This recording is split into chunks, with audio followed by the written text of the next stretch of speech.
A lot of people are talking about this Alexander Povetkin, Deontay Wilder situation and who's ducking who and who's responsible for what. And a lot of it's aimed at Deontay Wilder ducking Alexander Povetkin.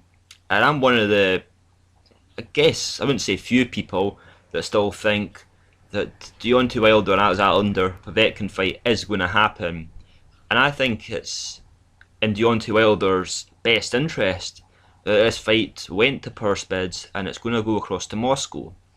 The reason I say that is if you look at how much money Deontay Wilder has been earning for the past 3 fights, it's not really been a lot of money. It's, well, a lot of money to me anyway, but not a lot of money to a heavyweight champion like Deontay Wilder. He's been earning somewhere around 1.3 and 1.5 million a fight. Now, if he travels over to Moscow to fight Alexander Povetkin,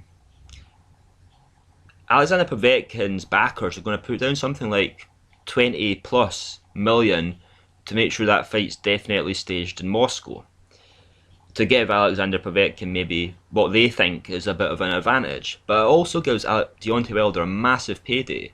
If you look at how much Wladimir Klitschko earned when he went to Moscow and fought Alexander Povetkin, it was a significant amount of money. Wladimir Klitschko earned $7.5 million for that fight.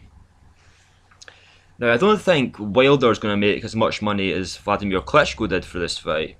I mean, Wladimir Klitschko was looked at a #1 fighter in the world when he fought Alexander Povetkin, and Wladimir Klitschko also has a massive fan base compared to what even Wilder has today.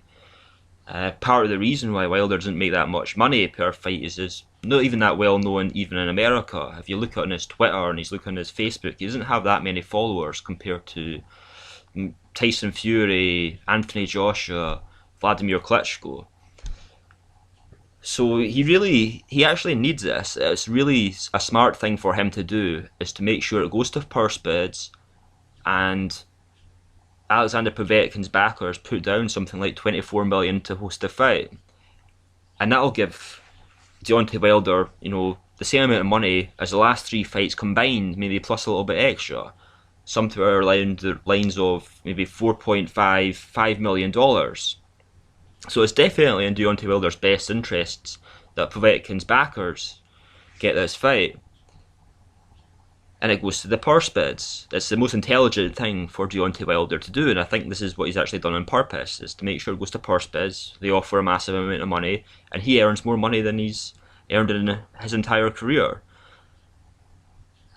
Deontay Wilder, just like I say, I mean, even Anthony Joshua in his last fight there, it wasn't for any major title. Anthony Joshua doesn't hold a world title, but even in Britain, because he's not that well known outside Britain, even Anthony Joshua earned something like $5 million, $4.5 to $5 million for his last fight against Dillian Whyte there, and he doesn't even have a belt. I mean, Deontay Wilder's problem is he's just not that famous, even in America. And making this fight go to purse bids makes perfect sense for him, and I think he's done it on purpose just to get this extra money. I don't think he's going to duck him. I think this fight's going to happen, and I'm really looking forward to it.